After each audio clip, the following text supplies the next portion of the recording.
Hi, and welcome to Axelbank Reports History and Today, conversations with America's top nonfiction authors and why their books matter right now. I'm Evan Axelbank, and today we're going to speak with Adam Higginbotham, the author of Challenger, a true story of heroism and disaster on the edge of space. This is his second book. He is the former U.S. correspondent for the Sunday Telegraph magazine. Thanks so much for being here, Adam. Thank you for having me. Before we start our interview, I want to invite listeners to our Patreon page to ask for your support in keeping the show going. Go to patreon.com/AxelbankHistory. We will donate part of your contributions to a charity for children's literacy. When you go to Kennedy Space Center, you mostly see stories of ingenuity, of adventure, of imagination. There are exhibits, videos, artifacts, and even scientists on hand to answer your questions. And there are even entire spaceships to make you say, wow, America is really something. In my opinion, only the most sour character could not be even a little bit impressed by what they see at Kennedy Space Center. But then as you go through the exhibits, things get quiet. After the rocket garden, the huge fuel tanks, and the Space Shuttle Atlantis, you find yourself in a silent hallway led to the personal belongings of the astronauts who were on board the Challenger. I started to cry almost immediately. Why must we force ourselves to look at that exhibit too to truly understand America? Well, I think an important thing to bear in mind is that NASA for a long time did not want to have an exhibit like that. That the forever remembered exhibit at KSC has only been there pretty recently. But I think that eventually they recognized that they were afraid of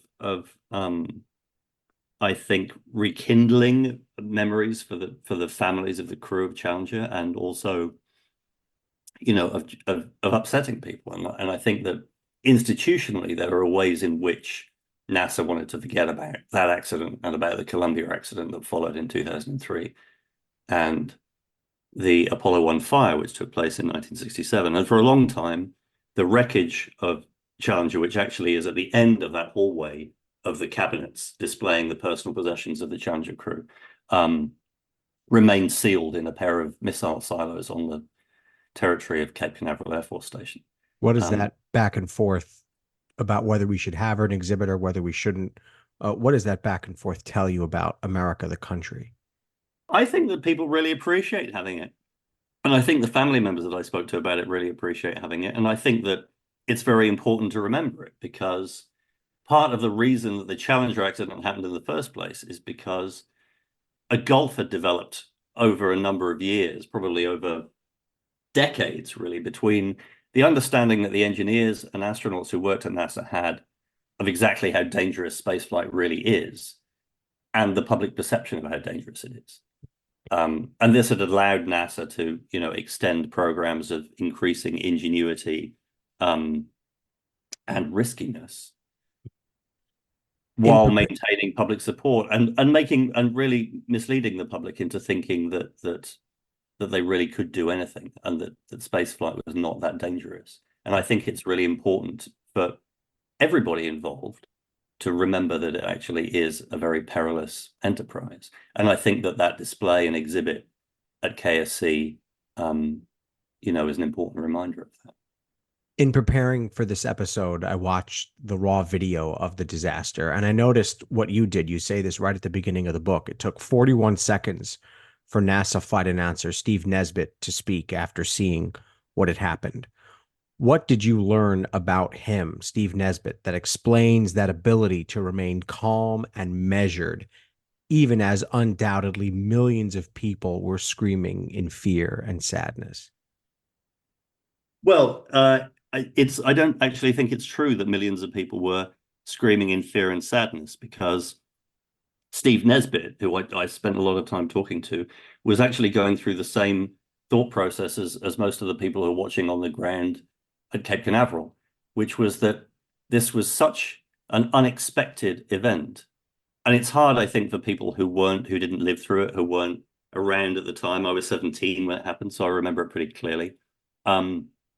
To appreciate what a kind of an event of such an event that was so hard to comprehend that this was, because there had never been anything like this before. So the people watching it on the ground at the Kennedy Space Center, these crowds of people standing out on the bleachers who were watching it in real time.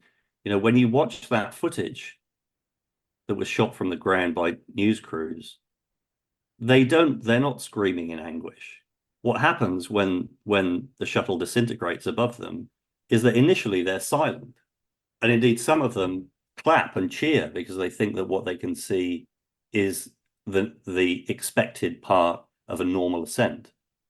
And it's only gradually that it begins to dawn on them that something almost literally unthinkable at that point in time had happened, and that there had been a catastrophic accident. Was there Because, a difference in the reactions among those who were there watching it live on the ground versus those who were watching it on TV? well, one of the things that's misremembered about the accident is that millions of adults were watching it live on television. In fact, the truth is that by the time Challenger was launched, none of the three main national networks were covering launches live at all. The only coverage was being provided by CNN, which at that time was a relatively new station, and NASA Select TV, which was NASA's own dedicated satellite channel. And they were feeding their signal into schools up and down the country. So the majority of people who were watching it live were children. As And you went, they and the people on the ground and Steve Nesbitt in Mission Control simply didn't know what had happened. Part of the reason that Nesbitt was silent for all of that time was he was looking around him in a mission control room where they had access to video of what was happening in the sky above Florida, and they had access to their data, but all their data was frozen and nobody knew exactly what had happened. in And other that's words, the partly data why he was the data streams literally just stopped transmitting from the capsule. at 73 seconds. Yes. Of all the reams of material that have been written about Challenger, there have been video pieces done, news stories. People have relayed stories about what they remember from the time. I'm not someone who remembers it in person. My mom has told me what it was like to see it on TV, although I don't know if she saw it live on CNN or a tape delay. Um, as you went through all this material, what do you think they all missed? I guess it's a longer way of asking, why did you feel the need to write this book? Um, because when I started looking into the subject and researching it with a view to writing about it and whether or not it would be something that would be illuminating and worthwhile, I discovered that really nobody had attempted to write a comprehensive narrative nonfiction account of what happened since 1987, when a pair of books that were both written by journalists who were there at the time, published a pair of books that were sort of those instant history books that came out then. And nobody had done it since then. There have been, there have been the things you mentioned. There are specific memoirs. There are academic treatments. There's a lot of technical material. But nobody had really taken advantage of the information that's been released in the almost 40 years since the accident, or combed all of the archives for material that hadn't really been looked at before. And moreover, there's what a lot of the treatments of the accident have in common that have come out previously is that, for example, they tend to concentrate on the story of Krista McAuliffe, the teacher in space, without necessarily telling the stories of the 6 other astronauts who are on board. So one thing I wanted to do was to really tell the stories of all 7 members of the crew. But another important thing that I wanted to do was to tell the story of the shuttle program leading up to the accident so that people could understand what happened in context. Prior to 1986, the shuttle program had been this sort of astonishing achievement of engineering. It's the kind of thing you were talking about in your introduction when you walk around KSC and there's all these astonishing exhibits of rocketry. And up to 1986, that was the way people thought of the shuttle program. it was a fantastic symbol of national prowess and American engineering. And that was And there actually, were, well, go go on. ahead. Yeah. Yeah. That was actually my next question. My next question was, if you can explain the genesis of the space shuttle program and how it flowed from these, sort of otherworldly Apollo missions. So, I mean, it did become this amazing feat of engineering that the engineers described as being the most complicated machine in history. And that part of the story is something that's really been overshadowed by the accident, so that when people think of it, they do tend to think of it as being something of a failure. Because there was Challenger, and then there was Columbia, and then the whole program was prematurely cancelled in 2011, essentially because it was too dangerous, or it was perceived to be too dangerous. But when it was created, it was really created as the rump of a much more ambitious program that Werner von Braun and the other senior mandarins at NASA intended to surpass the achievements of the moon program. So the shuttle was originally one aspect of a program that would have had multi-stage rockets going to Mars, nuclear-powered rockets traveling to Mars and to land manned missions on the moon. And the way the shuttle fitted into this was that the system would have an orbital space station, which is where you would have staging and building of these massive rockets outside Earth's atmosphere. And in order to get to the space station, you would need a space shuttle to get there, which would be is just a sort of space truck that would be capable of launching, going up to the space station, coming back down, several times a month, like as often as once a week. But what happened was that the Nixon administration was in power at this point by the time of the moon landing, when NASA finally got around to putting forward their plans for what they had in mind next. And, inflation was rampant.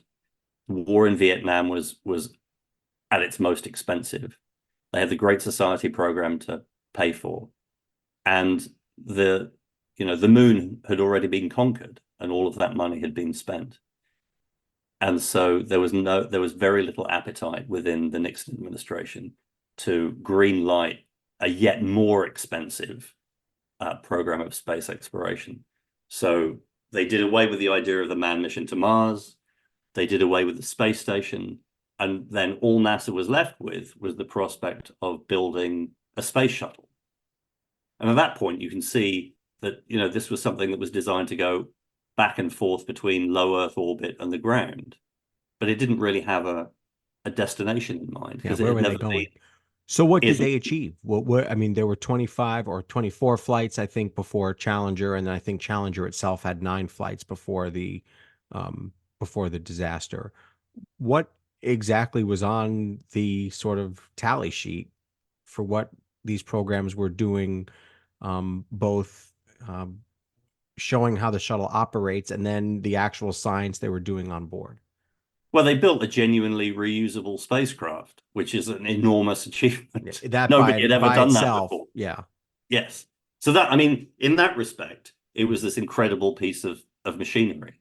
Nobody had ever done that before. It was a real spacecraft, like a science fiction spacecraft. It could go up into space and fly around in orbit and then come back and land on an airstrip like a regular airliner. And then they could refit it and fly it all over again. And, when they were conceiving of this back in 1969, that was like the material of 2001: A Space Odyssey. It was sort of unimaginable. So that's what I mean. It's like, we look back on it now, all these years later, and it seems like exactly what you're saying is, well, what was the point? That doesn't seem that impressive. But The at thing itself is the impressive thing. when I was 12 and I watched this thing launch from the Cape in 1981 for the first time, you can't imagine how excited I was about it. It was so cool to see this thing that was going to go up into space, and not like the Apollo rockets before, only a tiny bit of it was going to come back. almost the whole thing was going to come back and land before your very eyes. And they were just going to wheel up a rolling staircase, and the astronauts were going to open the door and walk down, and they could just, get back in it and go off again. And so that in itself was impressive. But the things that it facilitated, the spectacles that it facilitated in those years between 1981 and 1986 were extraordinary. So one, example is that it facilitated the first ever untethered extravehicular activity aboard using what they call the MMU, which is like a giant jetpack. And so you have this image of Bruce McCandless, who was the first pilot of the MMU, flying untethered in space in Earth orbit. And that image was on the front pages of newspapers all over the world. I mean, people were astonished by it. Andrew Chaikin, the great space historian, it described it as one of the great mind blowers of the 20th century. And there was a series of these kind of feats of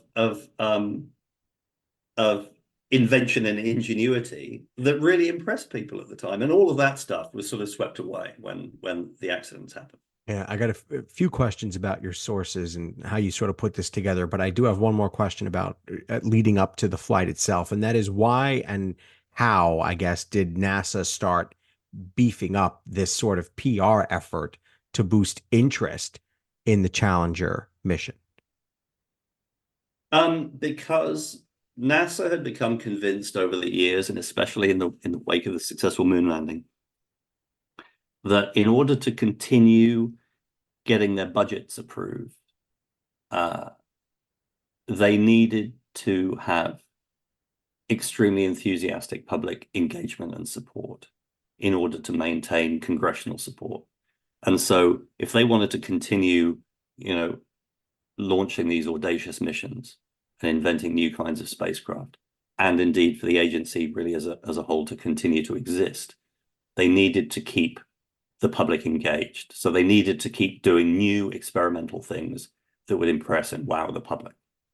And the problem was that they had predicated the existence of the shuttle on the idea that it would routinize access to space. So it would be what I described. It would be the space truck. And it was budgeted and it was sold to Congress and the White House on the basis that it would fly as frequently and as easily into space as an airline. And how much of a part of that PR effort was the presence of Krista McAuliffe, a teacher on board going to space? But my point is that they succeeded in this idea of routinization of space to the extent that the shuttle began to launch and fly frequently enough that public interest, which at first was enormous, a crowd of 250,000 people turned out to the desert to watch the first one land. I mean, they came out to the middle of nowhere in camper vans and cars to watch it come down on the strip at Edwards. But after 24 missions had flown, people had begun to think that it was routine and spaceflight was neither dangerous nor exciting. And so NASA was very self-consciously, NASA came up with other ways of engaging the public. And one of these ideas was called the Spaceflight Participant Program. And this was the idea that spaceflight, which had become routine, would now become truly democratized. And so ordinary members of the public, without any more sophisticated training really than learning how to escape through the escape hatch and learning how to use the toilet in space, a matter of 3 months training, then any ordinary civilian could enter into the shirt sleeve environment of this new space truck and fly into orbit. And so there was a lot of discussion about who would be the first group of candidates put forward to do this. And, there was talk of journalists, of artists, of photographers from National Geographic. At one point, the administrator of NASA at the time was keen on sending a Boy Scout. There was serious consideration given That's a good patch to get right there, a good badge to get right. Yes. There was serious consideration given to sending Carol Spinney, who was the puppeteer on Sesame Street, who played the part of Big Bird. And there was correspondence between NASA and Spinney, and he agreed to go. And it was only complications over making the costume work in orbit that prevented that from happening. And eventually, in 1984, Ronald Reagan announced that the first group of candidates would be teachers. And this was because, James Beggs, who was the administrator of NASA at the time, pointed out that if you wanted to get kids involved, engaged and interested in spaceflight and in NASA, you couldn't have a better person to do that than a teacher. So Christa McAuliffe ended up being the winning candidate of 11,000 teachers from across the United States who applied to be the first successful spaceflight participant. People who listen to this show know very well that I love to ask authors about their sources that they use and how they put these books together. So I'm going to take a quick break from our plot here and ask. I have heard stories about the NASA archives, and these archives are often cited as proof that the moon landing actually happened because no one could ever fake an archive that big. Explain how much paper we're talking about here. Well, actually, the archives that I used most extensively were the National Archives in College Park in Maryland and the archives of the National Air and Space Museum,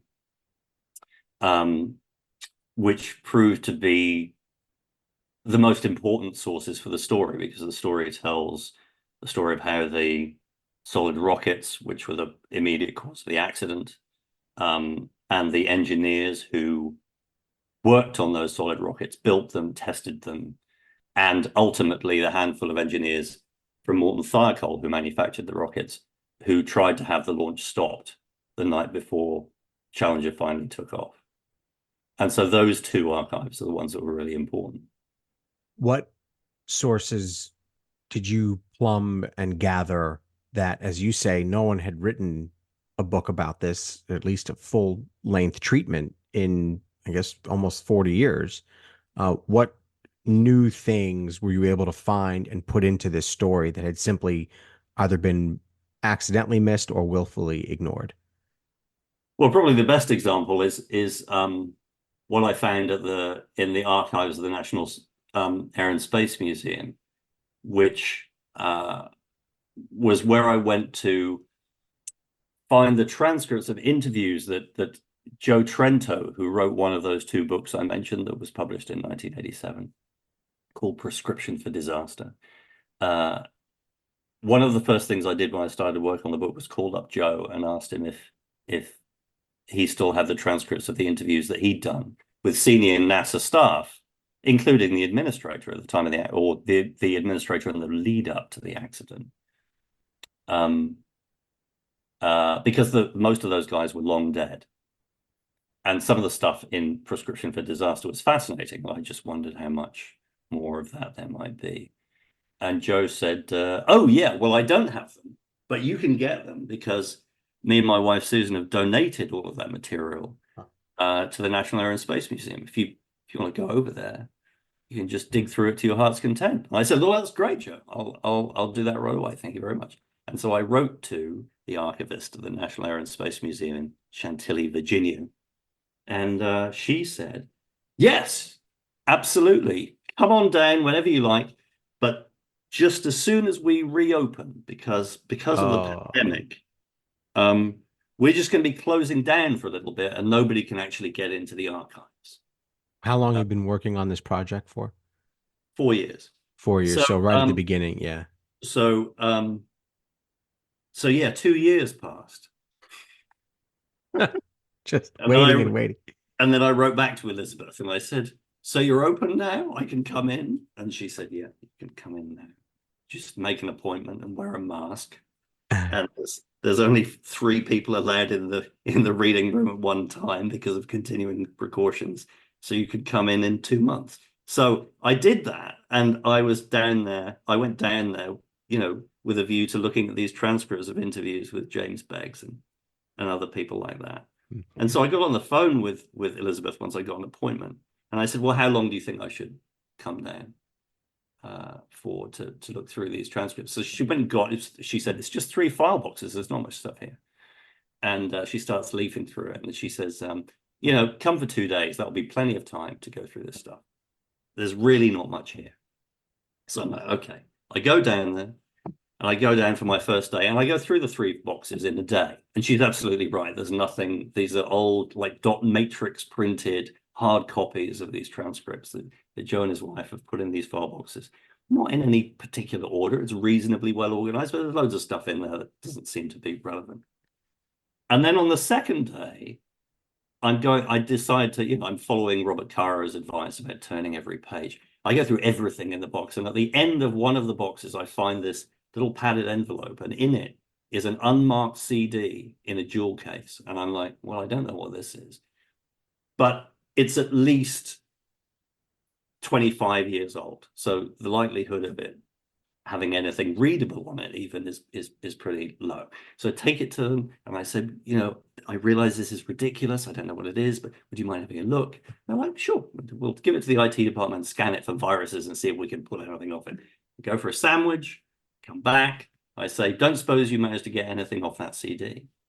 They go, oh, no, go and take a look at the computer at the end of the room. So I go over to the computer at the end of the room. I sit down and there is a Word document that is 600 pages long. And it is an You said, unpublished. oh no. It is a memoir written by Roger Beaujolais, who was the leader of the group of rocket engineers at Morton Thiokol who tried to stop the launch. And it describes his journey to the point where he began work at Morton Thiokol. It's based on his daily engineering logs. It's his thoughts and feelings at every point of the story until long after the accident had happened. And so that was like a turning point in my research, because now Beaujolais was already a protagonist in the story, but now I have his view, Yeah. and that had never been used before. Wow, what a story that is. What a great lesson to any authors and reporters like myself listening to this. I'm curious, what was the reaction that NASA had to your attempt here? Did you ever communicate with them, and did they ever give you an indication one way or the other about whether they wanted this book published or not? Did I communicate with them in any way? Man, I had a long chat with Brian Odom, who was the chief historian of NASA, a few years ago, and he was like, oh, we would love you to do this. This would be great. Ah, He said, I've read Midnight in Chernobyl. I can't imagine a better person to do this. I mean, I was a bit surprised for the reasons that you're sort of I'm just implying. curious. Yeah. Yeah. But Yeah. no, Brian could not have been more helpful. Mm. That is literally what he said. He said, I cannot imagine a better person to do this.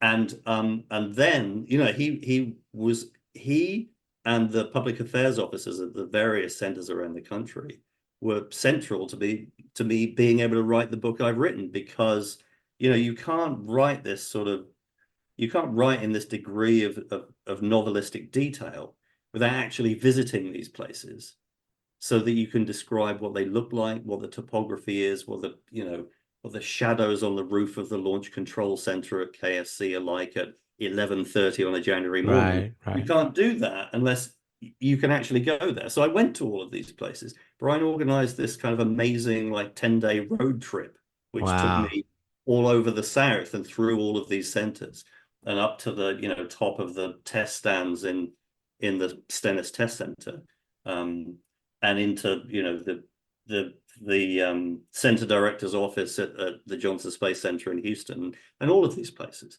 But So no, kudos to NASA for that. That's awesome. Yeah. no. I mean, because they definitely believe that these accidents should not be forgotten, and You so just mentioned, that goes back to your original question. I mean, that's yeah, partly why that Forever Remembered exhibit is there at KSC. you just mentioned you also wrote about Chernobyl. So I just have a very simple and straightforward question. What is it with you and disasters? I don't have. Unsurprisingly, I get asked that a lot. Um, I do not have some sort of ghoulish fixation on disasters per se, but what they represent in these two cases, particularly, is a kind of a snapshot of a society at a given time, and it's a way that it provides you with a window into the way people in that society and those organizations behave in extreme circumstances at their best and their worst. And it also happens in these two cases, like it did with the sinking of the Titanic, for example, to offer you a view of a group of people from the top of society to the bottom. So, in the case of the Chernobyl accident, you've got Mikhail Gorbachev as a protagonist in the story and the lowliest firefighter on the roof of the reactor building on the night of the accident, and everybody in between. And there's a lot of that too in the Challenger story, because President Reagan is a protagonist, Carter is a protagonist, but then it goes all the way down to the teenage children of members of the Challenger crew who were there on the day of the accident, and again everybody in between. And so it allows you to look at it takes a unique snapshot in time, I think. Right. 9/11, for instance, you could write a protagonist line about George W. Bush or a motif about George W. Bush, the president, and you could write an equally important one about a maintenance guy on the 85th floor of whichever tower and his attempt to escape. Right, exactly. And I think that's that kind of that lends itself also to a sort of Rashomon-like perspective of a story, which is both compelling and revealing. I grew up as an American boy. I have been surrounded by the chatter about the space program and our brilliant president who thought we've got to do this because it shows the world what we can do.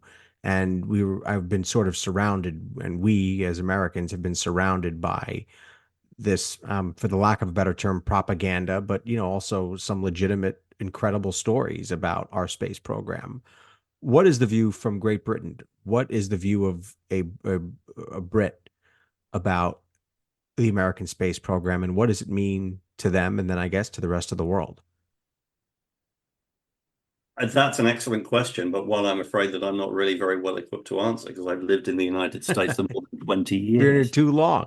What about growing up, though? I mean, you did And mention growing up. Yeah. and when I was a kid, and I was really fascinated with the space program when I was a kid, and I had all the books and the posters on my walls. Uh, but I didn't see it as a national enterprise, and people at NASA, I don't think, see it as a national enterprise. They genuinely see the program as something that's being done in the interests of all mankind. And I don't think that it carries that. I mean, certainly in a country like Britain, when I was a child, it didn't carry that nationalistic valence. And that's why there was a great debate over whether or not Armstrong and Aldrin should even be carrying and planting an American flag on the surface of the moon, because it was supposed to be an enterprise on behalf of the entire human race. And I think I think that's genuinely felt at NASA. And I think that people looking at it from the outside in many countries around the world still see it that way. You mentioned Krista McAuliffe. I want to hear about some of not only her, but the other six folks on board, as you mentioned: Dick Scobie, Michael Smith, Ellison Onizuka, Judith Resnick, Ronald McNair, Gregory Jarvis. What do you think it's important to know about? I mean, we could never get through all seven, at least vivid descriptions of each one. But what do you want to, what do you want to say about the seven people who are on board? What stands out about what brought them together and the mission that they all believed in and shared? Well, I think the most important thing to recognize is that was the most diverse crew in NASA history. It was a crew of 2 women and 5 men. Judith Resnick was an extremely accomplished engineer. Ellison Onizuka, an Air Force officer who was the first Asian American in space. Ron McNair was the second African American in space.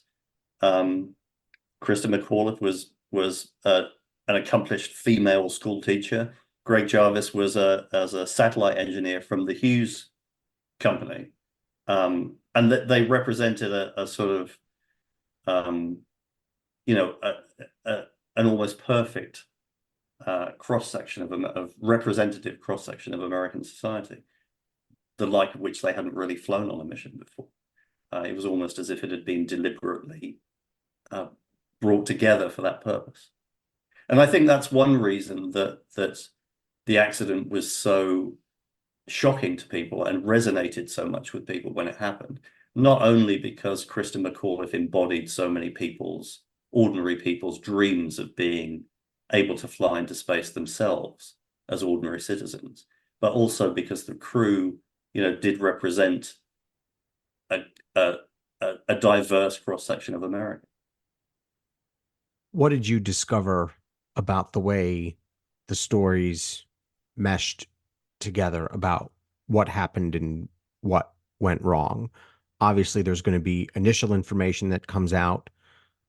Oftentimes, that information has holes in it, some bigger, some smaller. But then, there's then a commission that is done. It was the Rogers Commission. So how did that story mesh with the original story? And then with 40 years of hindsight, how do we put all this together about what happened and what went wrong? And what did you notice about the way those three stories came together? Well, I think that the Rogers Commission's findings, stand up remarkably well 40 years later. Uh, the way in which the commission's findings were reported at the time, I think slightly distorted what they found, in that it has made it seem in the years since as if, it was the accident was all attributable to a handful of NASA middle managers who acted with enormous recklessness, and it's often inferred that they kind of knowingly sent 7 astronauts to their deaths, which is not what emerges from the record. And certainly when you look into the testimony of those people concerned, especially Larry Malloy, who worked at the Marshall Space Flight Center, who was the manager of the project manager of the solid rocket program, and Bill Lucas, who was the head of the Marshall Space Flight Center. In the testimony they gave at the time and the interviews they've given subsequently, it's clear that it was in no one's interests to deliberately endanger the lives of the astronauts. And in fact, they were arrogant, and they engaged in enormous hubris, and they overestimated their own abilities, but they did not deliberately endanger or the lives of the astronauts, or gamble with their lives. They simply thought that they had made an accurate calculus of what constituted acceptable risk in flying the shuttle with these solid rockets in the condition that they were, in the history that they knew of them, and that they were wrong. So there's a way that the story has been told, which makes these people seem like monsters, but I don't believe that was the case. It's a much more commonplace story of human frailty. Yeah, and you said that this is um, despite the propaganda and despite the way um, the portrayal of the space program as this sort of larger than life thing, that it really is a program made up of human beings, and that it's more earthly than we realize. Yes, and I think that's what the story shows us, in the same way that the Chernobyl story shows us, is that human beings make mistakes, and they make decisions for all sorts of reasons that are not necessarily rational. And one of the most telling things that for me emerged from the archives was when I began looking at the transcripts of interviews that were conducted by the investigators who were sent out on behalf of the Rogers Commission. So there's this group of investigators. Some were from the National Transportation Safety Board, some were from the FBI, and they went out and they conducted dozens of interviews over a course of months with everyone involved in the launch decision. Everybody from the technicians who put the O-rings around the rockets for the Challenger mission in the vehicle assembly building, to the head of the agency. But when I started going into the interviews with the people who were in the room when the decision was made in this late night teleconference, and the Morton Thiokol engineers' initial recommendation, which was to NASA not to launch, was eventually reversed and turned into a recommendation to launch. That really came down to a single person, who was the fourth of the four senior members of the management team at Thiokol in that meeting. And three of the managers, including the senior man in the room, had already made it clear that they wanted to change the recommendation from no go to go. And then he turned to this guy, Bob Lund, who was the head of engineering for the entire division. And by all accounts, was an extremely collegiate, very able engineer, but who was not especially good at standing up to pressure from upper management. And everybody who was in the room who described what happened next, depicts a scene of a man sitting at the end of a conference table, just absolutely in agony over what the position he found himself in. He clearly didn't want to change his recommendation. He looks down the room to his own engineers for some sort of support, but nobody said anything.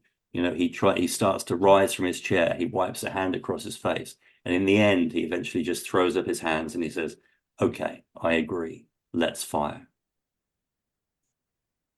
After what happened, how much guilt did these folks live with? Oh, I mean, a lot of the guys who worked at Thiokol were tortured for years, some for the rest of their lives. The guy that I mentioned before, Roger Beaujolais, who had been warning about the joints in the solid rockets for more than a year before the accident took place, was eventually diagnosed with PTSD. And the guys that I interviewed myself for the book, who were there in the room at the time, the engineers who worked on the joint and on the rocket and participated in the meeting, they still can't talk about it today without breaking down. Yeah, how could you not? You used the word ghoulish earlier, and I'm sort of debating about whether I want to ask the question, but I've got you here. So I want to ask, were these astronauts actually alive on the way down? There's the investigation that was conducted afterwards suggests that they may well have been alive. It's difficult to say whether or not they were conscious. There's some technical evidence that was recovered from inside the crew compartment that suggests that at least one of them may have been. But they can't know that for certain. And there's stuff that goes around the internet that says one of them was counting down to when they were going to hit the water, and that just seems really hard to determine. I don't know where that would come from Yeah, because that I mean, I looked for it and I didn't find it, but the rumor is everywhere. I mean, if you look for it, it's all over the place. really, no, Yeah, that seems absurd. that's what I thought. Right. Um, okay, a couple more questions. Ronald Reagan said sometimes painful things like this happen. It's all part of the process of exploration and discovery. So, just based on your research and based on what you've put together here, is success possible without extraordinary and devastating failure? No, and I think that's a risk that people who work at NASA and the astronauts themselves fully understand.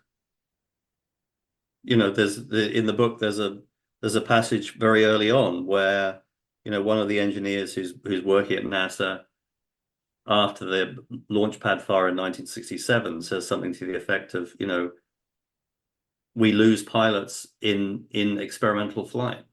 Test pilots die all the time. And that was the accepted reality of people who came from a test flying background, both the engineers who worked on developing those kind of vehicles and the pilots who flew them. And that, you got to understand that space travel remains experimental. These rockets that they're building now are experimental flying machines. I mean, It's not cars are like experimental. They malfunction all the time. People get killed all the time in cars. yeah, but cars, go through years of testing before they go on the road, and the technology that many of them run on, was invented more than 100 years ago. That's not the same for something like a reusable spacecraft. Mhm. You're layering one experimental technology on top of another, which is why they have to come up with this notion of acceptable risk, because they know that, as they what they like to say is that the only way of making spaceflight 100% safe is never to leave the ground. Um, Looking back on Challenger and seeing where the program is today, where do you believe the imprint is, either in the way they approach new missions or routine missions, the way they approach training, the way they approach double checking and triple checking? Where is the imprint of Challenger right now? Well, after the Columbia accident happened, they created an organization within NASA called the Apollo Challenger Columbia Lessons Learned Program, which is dedicated to teaching people who work at NASA and organizations all over the United States the lessons that developed from the accident. So I mean that's the most obvious enduring change that's been made.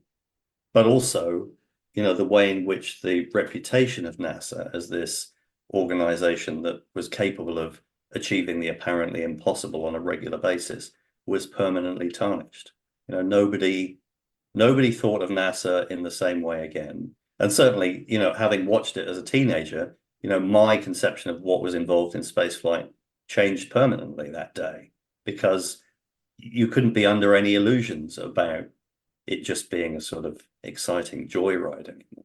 Was there a parallel, or was Columbia proof that they hadn't learned everything from Challenger? Well, that was the conclusion of the Columbia Accident Investigation Board, who said almost literally that. Yeah. The circumstances surrounding the Columbia accident were almost identical to those surrounding Challenger. And in the intervening years, the lessons that had been learned and put into practice by NASA after Challenger had been forgotten or neglected.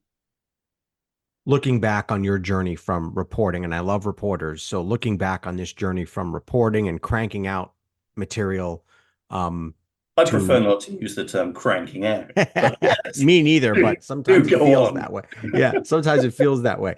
Uh, Looking back on your journey from that type of writing, anything but cranking out, but from that type of writing to book writing, what was unexpected? How do you reflect on those, on the differences between the two mediums? Wait, between what two mediums? But between the medium of writing, let's say for a magazine where you're writing more frequently and you're putting material out in a more consistent fashion versus spending 4 years on a single piece. um, yeah.